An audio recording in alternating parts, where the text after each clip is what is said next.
Hi dears, എല്ലാവർക്കും +2 തുല്യത സോഷ്യോളജിയുടെ പുതിയൊരു ക്ലാസ്സിലേക്ക് സ്വാഗതം. അപ്പോൾ നമ്മൾ ഇന്നത്തെ ക്ലാസ്സിൽ 8 മാർക്കിന് ചോദിക്കാൻ ചാൻസ് ഉള്ളൊരു ടോപ്പിക്കായിട്ടാണ് വന്നിരിക്കുന്നത് കേട്ടോ. ഹരിത വിപ്ലവം എന്ന് പറയുന്ന ടോപ്പിക്കാണ്. നിങ്ങൾക്ക് അറിയുന്ന ഭാഗം തന്നെയായിരിക്കും ഇതല്ലേ. പിന്നെ കുറേ ക്വസ്റ്റ്യൻ പേപ്പേഴ്സ് ഞാൻ നോക്കി, അതിൽ ഏറ്റവും കൂടുതൽ എസ്സേക്ക് വന്നിട്ടുള്ളതാണ് ഈ ഹരിത വിപ്ലവം എന്ന് പറയുന്ന ടോപ്പിക്ക്. അതുകൊണ്ട് നിങ്ങൾ ഈ ഒരു പാർട്ട് സ്കിപ്പ് ചെയ്യരുത്. നിങ്ങൾ ഡീറ്റെയിൽഡ് ആയിട്ട് ഈ വീഡിയോ കാണണം. അപ്പം നമുക്ക് നേരെ ക്ലാസ്സിലേക്ക് പോയാലോ. അതിനു മുന്നേ നിങ്ങൾക്ക് ഞാനൊരു ക്വസ്റ്റ്യൻ പേപ്പറിൽ ഇത് 8 മാർക്കിന് ചോദിച്ചിട്ടുണ്ട് എന്ന് ഞാൻ പറഞ്ഞില്ലേ.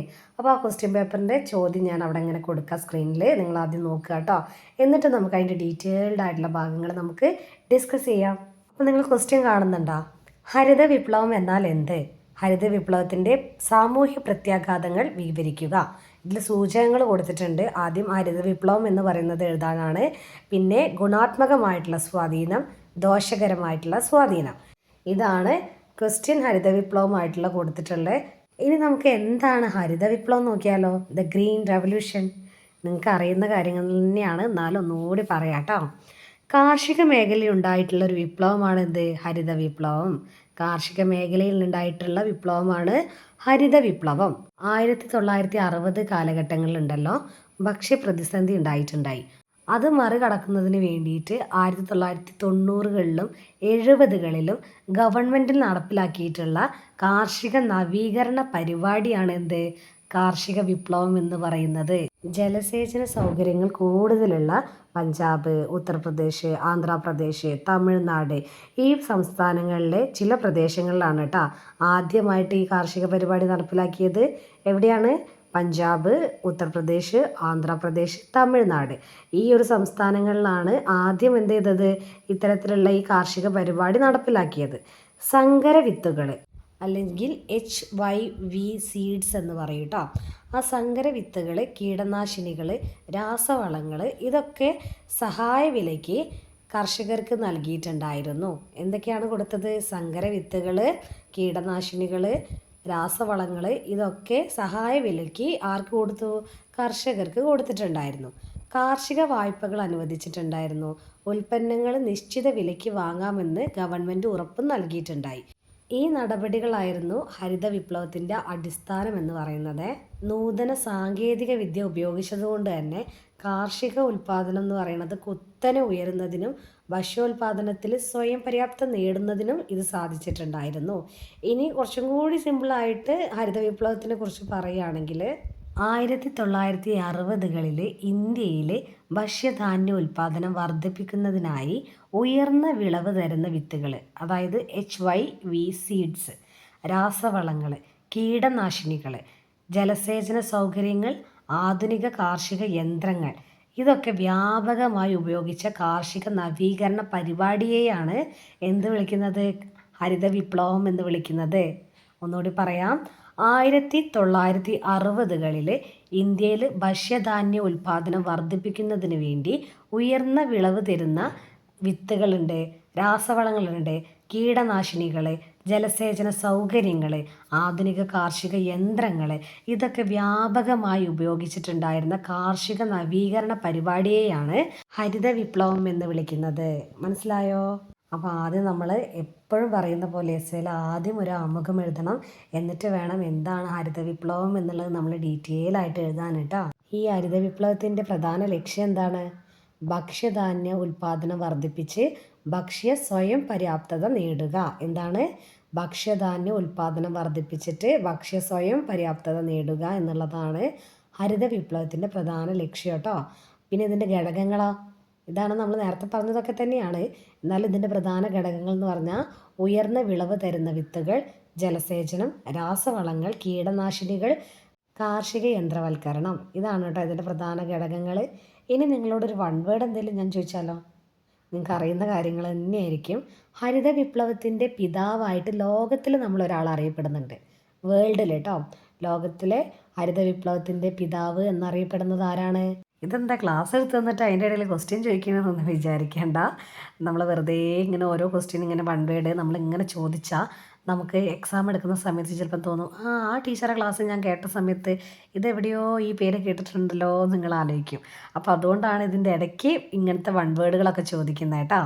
അപ്പം ഹരിത വിപ്ലവത്തിൻ്റെ പിതാവായിട്ട് ലോകത്ത് അറിയപ്പെടുന്ന ആരാന്ന് നിങ്ങൾക്കറിയോ? ഞാൻ പറഞ്ഞുതരാം. നോർമൻ ബോർലോഗിനെയാണ് നമ്മൾ ഹരിത വിപ്ലവത്തിൻ്റെ പിതാവ് എന്നറിയപ്പെടുന്നത്. ആരാണ്?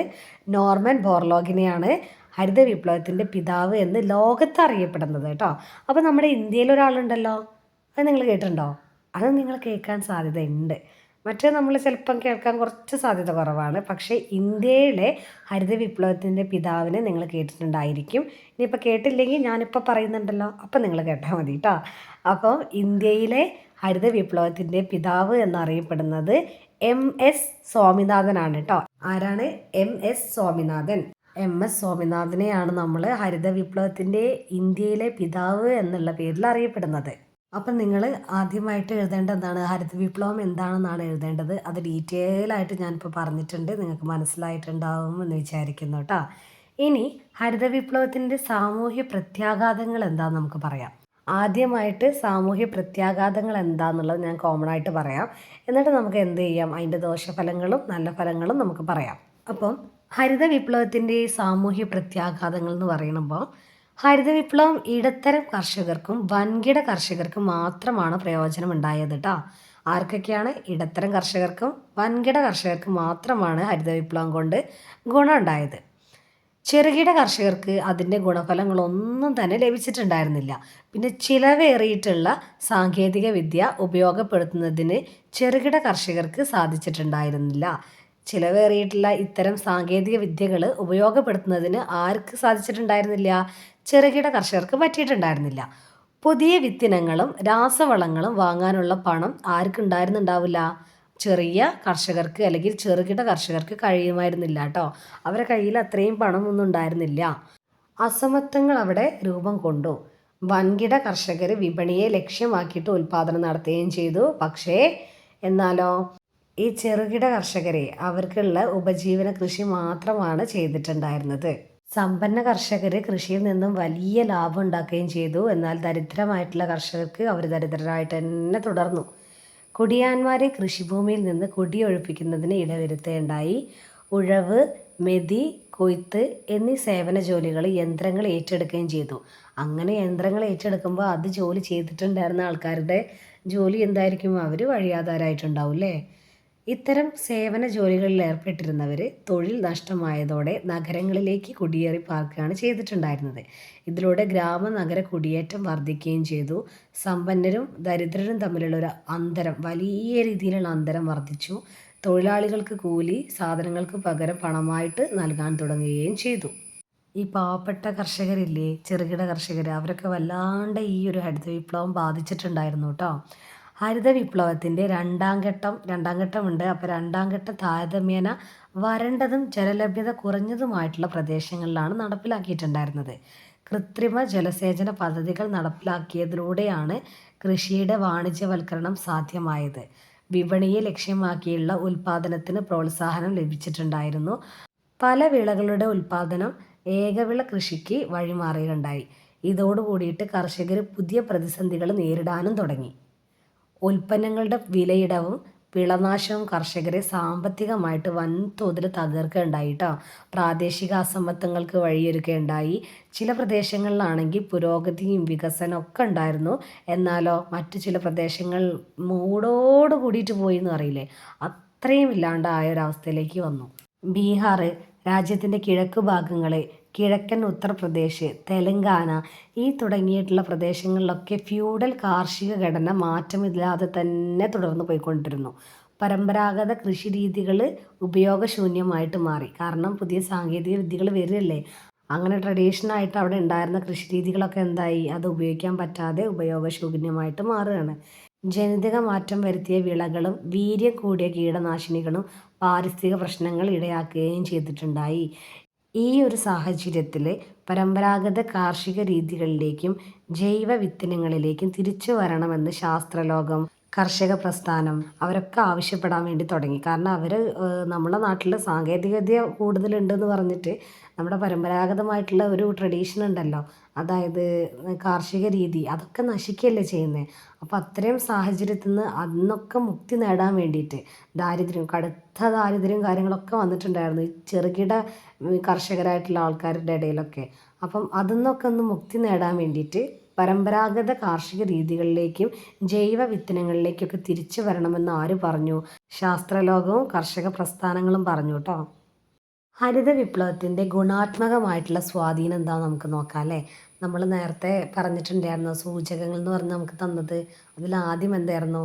ആദ്യം ഹരിത വിപ്ലവം എന്നുള്ളതാണ്. രണ്ടാമത്തെ ഗുണാത്മകമായിട്ടുള്ള സ്വാധീനങ്ങളും, മൂന്നാമത്തത് ദോഷകരമായിട്ടുള്ള എന്തെങ്കിലും സ്വാധീനമുണ്ടോ അതാണ് ചോദിച്ചിട്ടുള്ളത്.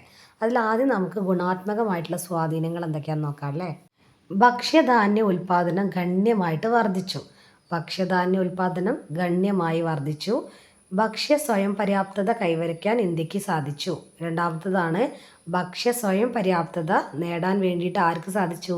ഇന്ത്യക്ക് സാധിച്ചു. കർഷകരുടെ വരുമാനവും ജീവിത നിലവാരവും മെച്ചപ്പെടാൻ വേണ്ടി തുടങ്ങി. കർഷകരുടെ വരുമാനവും ജീവിത നിലവാരവും മെച്ചപ്പെട്ടു. കാർഷിക മേഖലയിലെ ആധുനിക സാങ്കേതിക വിദ്യയുടെ ഉപയോഗം വർദ്ധിച്ചു. കാർഷിക മേഖലയിൽ ആധുനിക സാങ്കേതിക വിദ്യയുടെ ഉപയോഗം എന്താണ്? വർദ്ധിച്ചു.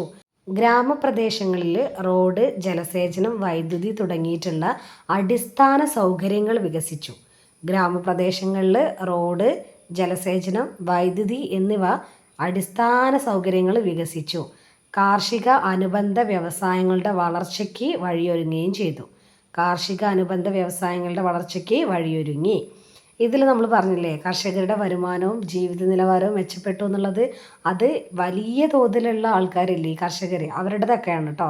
അല്ലാണ്ട് ചെറുകിടമായിട്ട് നടത്തുന്ന കർഷകരില്ലേ, അവർക്കൊന്നും വലിയ രീതിയിലൊന്നും ജീവിത നിലവാരം മെച്ചപ്പെട്ടിട്ടുണ്ടായിരുന്നില്ല കേട്ടോ. കാരണം എന്താണെന്ന് വെച്ചാൽ അവരുടെ കയ്യിൽ ഞാൻ പറഞ്ഞില്ലേ നമുക്ക് അവർക്ക് ഒരുപാട് സാധനങ്ങൾ വാങ്ങാൻ അല്ലെങ്കിൽ സാങ്കേതിക വിദ്യകളൊക്കെ അവർക്ക് യന്ത്രങ്ങൾ കാര്യങ്ങൾ വാങ്ങിക്കാനൊന്നും അവരുടെ കയ്യിൽ പണമില്ല.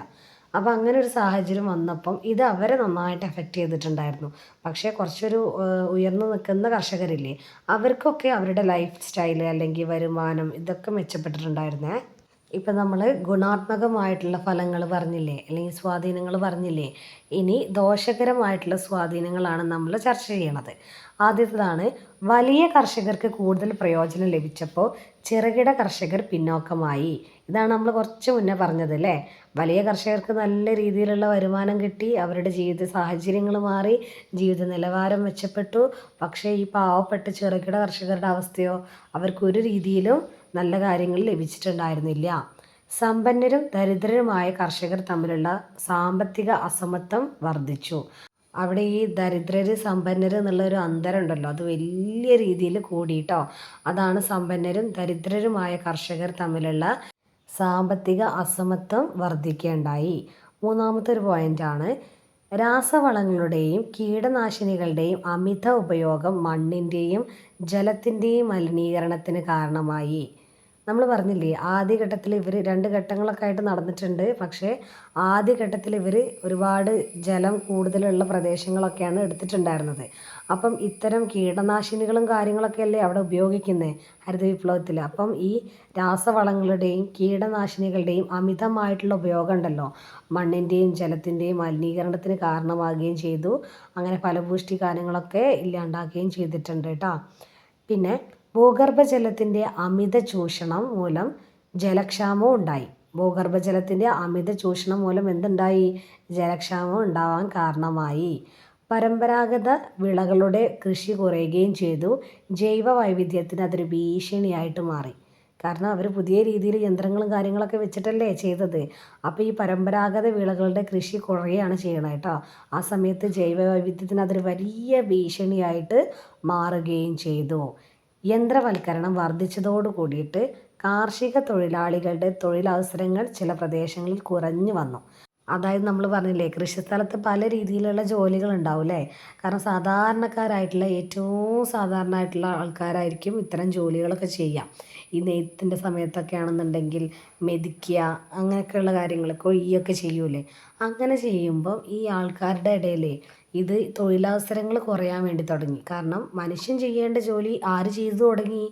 യെസ്, ആരാണ്? യന്ത്രം ചെയ്യാൻ തുടങ്ങി. അപ്പോൾ ഈ യന്ത്രവൽക്കരണം വർദ്ധിച്ചതോട് കൂടിയിട്ട് കാർഷിക മേഖലയിൽ ജോലി ചെയ്തിരുന്ന പാവപ്പെട്ട തൊഴിലാളികളായിട്ടുള്ള ആൾക്കാരുണ്ട്. അവരുടെയൊക്കെ തൊഴിലവസരങ്ങൾ ചില പ്രദേശങ്ങളിൽ വൻതോതിൽ കുറഞ്ഞു വരാൻ വേണ്ടിയിട്ട് തുടങ്ങി.